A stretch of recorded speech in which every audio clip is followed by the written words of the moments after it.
जय गुरुदेव।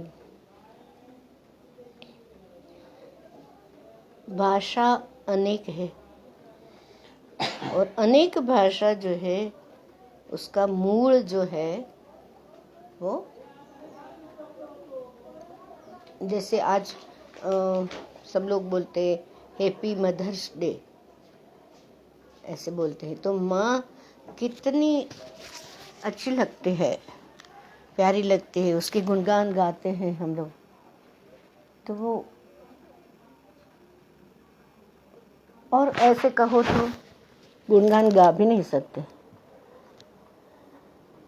आदि शक्ति है, वो भी माँ है, और उनका गुणगान जो है गाना थोड़ा सा असंभव सा दिखता है, क्योंकि वो शब्दों से परे है। पर उन्हीं की कृपा शब्द रूप में उतर जाती है और फिर सृष्टि की रचना में ये कहते हैं ओम इत्येकाक्षरम ब्रह्म, ओम आया, और फिर उसमें से ओम में अ उम, ये जो है वहाँ से सब शुरू होता है। तो सभी भाषाओं की जननी है, वो है संस्कृत। वो वाणी के कई प्रकार है, बहुत सारी वाणी है। साइन लैंग्वेज भी होती है, पक्षियों की भाषा, पशुओं की भाषा, निशानी से की गई भाषा। तो उसमें जो संस्कृत है उसको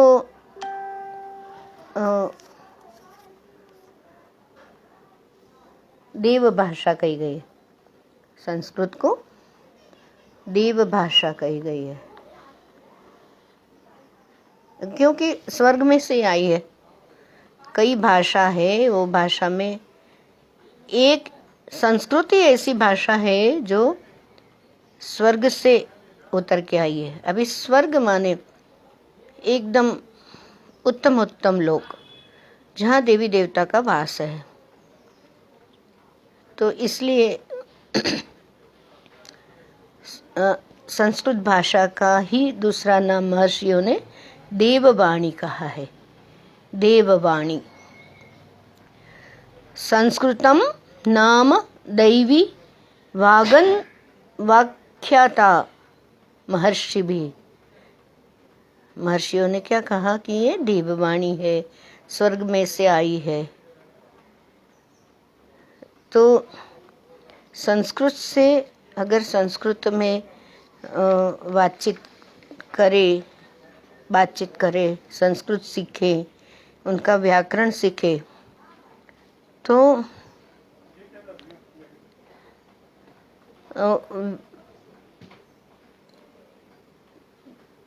जो व्याकरण शास्त्र का अध्ययन करे तो वो परम आवश्यक है। क्यों व्याकरण क्यों सीखना चाहिए? संस्कृत वाङ्मय जो है हमें पढ़ना है, समझना है, तो व्याकरण की जरूरत होती है।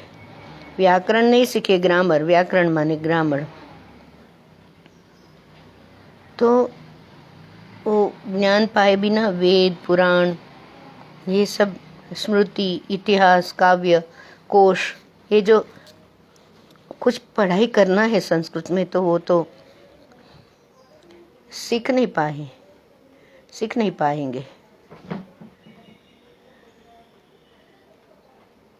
वेद सीखना है तो अभी ये सब सीखना पड़ेगा। तो अभी पहले से ही, जैसे माँ आज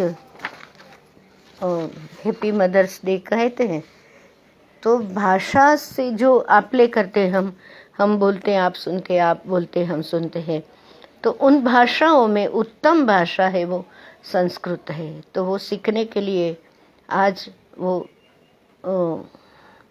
सभी भाषाओं की जननी का सम्मान करते हुए गुरु जी की कृपा से, गुरु जी के आशीर्वाद से आज थोड़ा थोड़ा सीखना चालू करते, क्योंकि हम अभी तक गीता सीख रहे हैं कि भागवत सीख रहे हैं कि देवी भागवत, वो सब सुन रहे थे, तो उसमें श्लोक तो संस्कृत में ही है। जो वेद डाउनलोड किया ऋषि मुनियों ने ध्यानस्थ होके, वो भी संस्कृत है, संस्कृत में ही है। तो वो तीनों ऋषियों को हम नमन करते हैं कि पाणिनि ऋषि, कात्यायन ऋषि और पतंजल ऋषि ने ये सब हमें दिया। तो आज थोड़ा सा देखते हैं। वे वर्णमाला होती है, जैसे रुद्राक्ष माला होती है, तो रुद्राक्ष माला में क्या होता है? रुद्राक्ष रुद्राक्ष रुद्राक्ष रुद्राक्ष। मोती की माला में मोती मोती मोती मोती। तो ऐसे ये वर्णमाला सीखते हैं संस्कृति, उसमें वर्ण होते, वर्ण माने संस्कृत वर्णमाला माने समझने के लिए कहें तो संस्कृत अल्फाबेट कह सकते हैं। अभी वर्ण किसे कहते हैं ये समझना है। तो वर्ण उस मूल ध्वनि, मूल जो ध्वनि है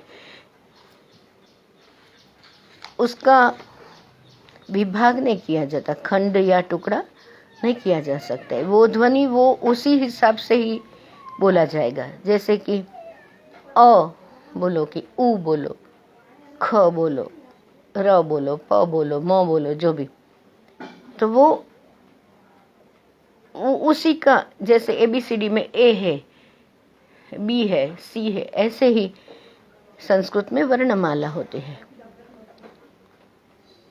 तो वो जो वर्णों का समूह है, सभी वर्ण मिलके टोटल, जैसे इंग्लिश में कैसे अल्फाबेट कहते हैं, ऐसे संस्कृत में उसको वर्णमाला कहते हैं, वर्णों का समूह। वर्णमाला माने क्या? वर्णों का समूह वर्णमाला कहलाता है। संस्कृत में वर्ण कितने प्रकार के होंगे? 2 प्रकार के, एक तो स्वर और एक तो व्यंजन। स्वर माने स्वयं राजते इति स्वराः, वो अपने आप में, वो किसी की मदद नहीं लेता है, अपने आप में उच्चारण होता है। तो वो जो स्वर है, वर्ण है, ये स्वर वर्ण वर्णमाला ये जो है वो कहाँ से आए, वो भी हम ये करेंगे, कहेंगे। पहले आज के दिन में भाषा, संस्कृत भाषा भाषाओं की जननी है, इस हिसाब से हम उनके वर्णमाला से आज शुरू कर देते हैं। जैसे कि छोटा बच्चा है तो पहले प्यार से माँ देखती है उनको, तो माता बच्चे की हर प्रकार से ध्यान रखते। ऐसे संस्कृत सीखने पर जीभ के ऊपर कंट्रोल आता है। यहाँ कई केस ऐसे हैं कि पैरालाइज हो गए, फिर थोड़ा थोड़ा संस्कृत बोलने लगे, बोलते बोलते बोलते उनका हाथ भी ठीक हो गया, पाँव भी ठीक हो गया, मुंह भी ठीक हो गया, आँख और जीभ भी ठीक हो गई। सुनते सुनते सुनते फिर बोलते बोलते बोलते। बच्चा कैसे सीखता है भाषा? सीखने के लिए वो बच्चा जो माँ बोलते, दादी बोलते, आसपास वाले बोलते, वो देख के सुन के सीख जाते। तो श्रवण का महत्व है। तो संस्कृत अगर हमें सीखना है तो वो अभी तो सब आता है गूगल में, वो संस्कृत यूट्यूब या संस्कृत एनिमेशन स्टोरी या ऐसे कुछ लिखने से बहुत सारे आ जाएंगे। तो वो सुनना है, नहीं आता है ना तो कोई बात नहीं, आता नहीं है तो किसी को नहीं आता है, वो तो ऐसा सीख के थोड़ी जन्म लिया है, वो तो हाँ पूर्व की कोई इम्प्रेशन रह गई, वो बात अलग है। लेकिन तो हम वर्णमाला की बात करें तो संस्कृत वर्णमाला, संस्कृत अल्फाबेट जो है, संस्कृत वर्णमाला, ये देखा ना हमने कि वर्णों का समूह है, उसको वर्णमाला कहते हैं। अच्छा, 2 प्रकार के वर्ण है, एक तो स्वर वर्ण और दूसरा है व्यंजन। स्वर वर्ण माने वोवेल्स और व्यंजन माने कॉन्सोनेंट। तो स्वर में कौन से हैं? एक तो ह्रस्व स्वर होते हैं, एक तो दीर्घ स्वर होते हैं, एक तो संयुक्त स्वर होते हैं। तो ह्रस्व स्वर कौन कौन से होते हैं? तो अ, ई, उ, र, रू।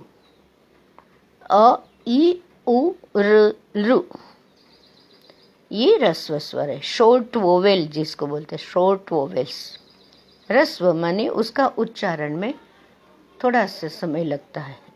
जैसे एक चपटी बजाते ना, एक मात्रा बोलते, ऐसे इतना ही समय। अ, ई, उ, र, रू। वैसे दीर्घ स्वर होते।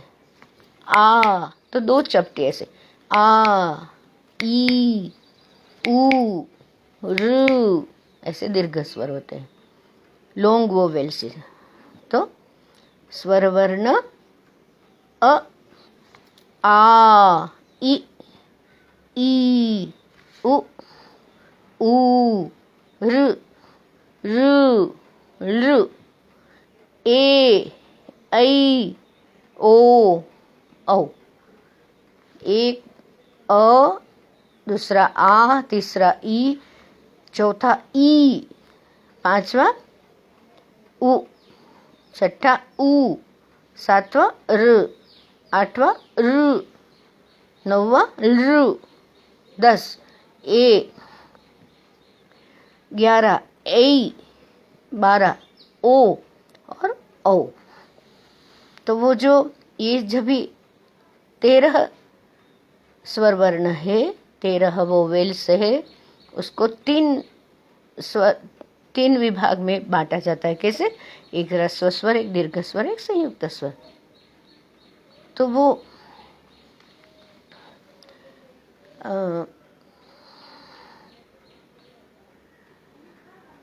देखते हैं वो कहाँ से आए, वो भी देखेंगे। अभी इतना ही समझ लेते हैं कि ह्रस्व स्वर अ, ई, उ, रू, दीर्घ स्वर आ, ई, उ, ऋ और संयुक्त स्वर डिप्थोंग्स। वो संयुक्त स्वर माने जोड़े हुए दो स्वर मिल गए ना, तभी संयुक्त स्वर बनते हैं। अपने आप में जो उठने वाले हैं वो अ, ई, उ, रू। और दो स्वर मिल गए, जैसे अ में ई मिल गया तो ए हो जाएगा, और अ में ए मिल गया तो ऐ हो जाएगा। अ में ए, अ, ई क्या बनेगा? ए। अ में ए, वो ए जो है उसमें एक और अ मिला दो तो ऐ हो जाएगा। अ और उ, अ और उ मिल गया तो ओ हो जाएगा, और अ और ओ होगा तो औ हो गया। A plus E equal to A, A plus A equal to A. पहले क्या लिया? अ और ई। अ, ई, उ है ना, अ, ई, उ। उसमें पहला अ दूसरा ई। अ प्लस ई इक्वल टू ए, और दूसरा अ प्लस ए इक्वल टू ए। और फिर अ, ई, उ, उसमें अ प्लस उ, अधिक बोलते हैं संस्कृत में। अ अधिक उ इज इक्वल टू ओ, अ अधिक ओ इज इक्वल टू औ। इज इक्वल टू इसलिए बोल रही हूँ, कभी आजकल इंग्लिश ज़्यादा समझ में आता है सबको। और दूसरा जो प्रकार का वर्ण है, एक तो स्वर वर्ण हमने देखा, वोवेल्स स्वर वर्ण 13 है। अ, आ, ई, उ, ऋ, ए, ऐ, ओ, औ। उसका 3 भाग है। पहला ह्रस्व स्वर, दूसरा दीर्घ स्वर और तीसरा संयुक्त स्वर। पहला जो ह्रस्व स्वर है वो शुद्ध स्वर है, मुख्य स्वर है। वो एक ही मात्रा से बोला, एक चट्टी बजाओ इतनी देर में बोला जाता है, अ, ई, उ, रू। और फिर बाद में क्या होता है? दीर्घ स्वर, वो अ में अ मिलाओ तो आ हो जाता है, ई में ई मिलाओ तो ई हो जाता है, उ में उ मिलाओ तो, माने एक ही स्वर जो शुद्ध स्वर है वो 2 बार मिलने से दीर्घ हो जाता है। आ, ई, ऊ, रू। फिर होता है डिप्थोंग, संयुक्त स्वर, तीसरा वाला। ध्यान में आया ना? स्वर वर्ण के 3 प्रकार। पहला ह्रस्व स्वर अ ई उ रू, दूसरा दीर्घ स्वर आ ई उ ऋ, तीसरा संयुक्त स्वर ए ऐ ओ औ। संयुक्त माने जोड़ा हुआ। तो कौन किस? तीन है ना, अ ई उ, तो अ ई जुड़ गया तो ए हो जाएगा। फिर वो अ में वो ए जुड़ जाएगा तो ऐ हो जाएगा। फिर अ में उ जुड़ जाएगा तो ओ, अ में ओ जुड़ जाएगा तो ओ। अ अधिक ई इज इक्वल टू ए, अ अधिक ए इज इक्वल टू ऐ, अ अधिक उ इज इक्वल टू ओ, अ अधिक ओ इज इक्वल टू ओ। ये स्वर। और दूसरा है व्यंजन। व्यंजन माने कॉन्सोनेंट। कितने प्रकार के हैं? 3 प्रकार के व्यंजन है। कॉन्सोनेंट्स जो है, व्यंजन जो है, ये व्यंजन वर्ण 3 प्रकार के हैं। तो एक है स्पर्श व्यंजन, दूसरा है अंतस्थ व्यंजन, तीसरा है ऊष्म व्यंजन।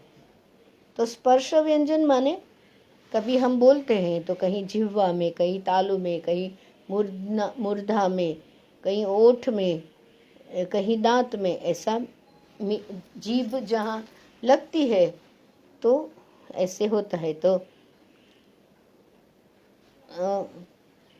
वो 5-5 होता है। जैसे कि क वर्ग होता है तो उसको बोलते क ख ग घ ग।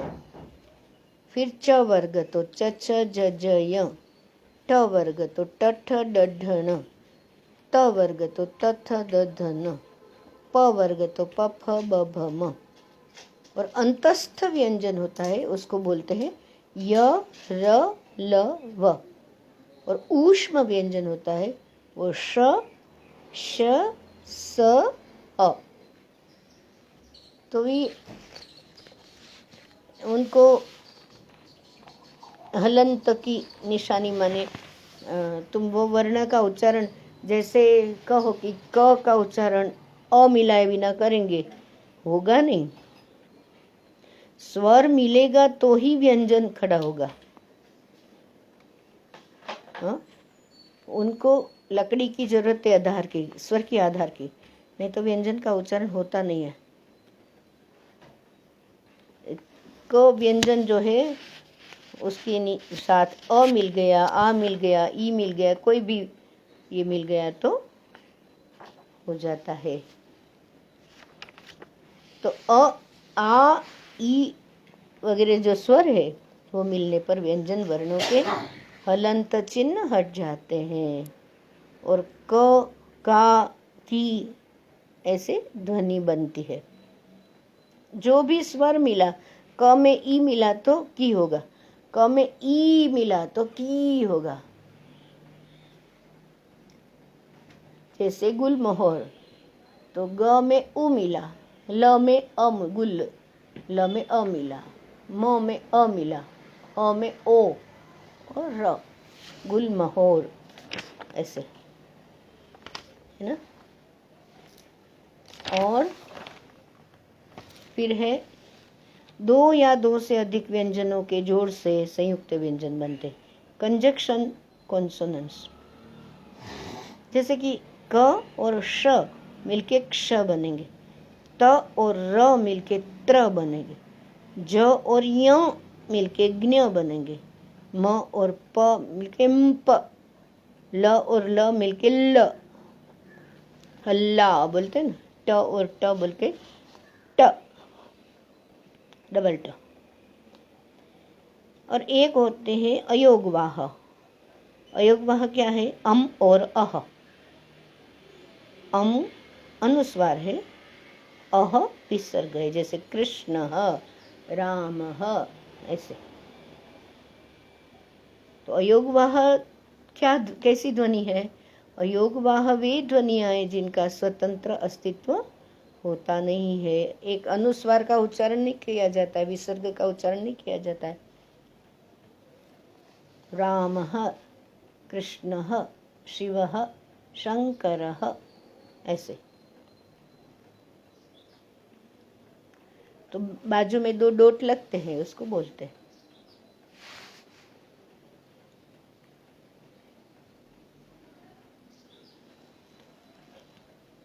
और जो कंसः, क प्लस अ प्लस अम प्लस स प्लस अ प्लस अह, कंसः। दुःखम, तो द अधिक उ अधिक विसर्ग ह, ख, अ, म। फिर दूसरा होता है वर्णों के मेल से शब्द जो बनते हैं। छ, आ, त, र, अ, छात्रः। श, ई, क, श, अ, क, अ, शिक्षकः। विज्ञाः, व, ई, ज, ञ, आ। प्रशंसा, प, र, अ, श, अ, स, आ।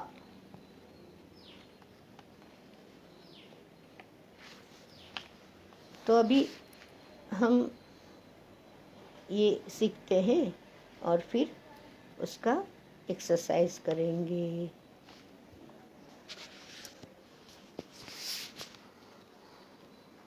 आगे भी लेते हैं, क्योंकि गीता सीखना, भागवत सीखना, वेद सीखना, तो ये मूल वस्तु तो आनी चाहिए ना। इसके लिए सीखे हैं स्कूल में, भूल गए तो थोड़ा रिवाइज करते हैं, है ना।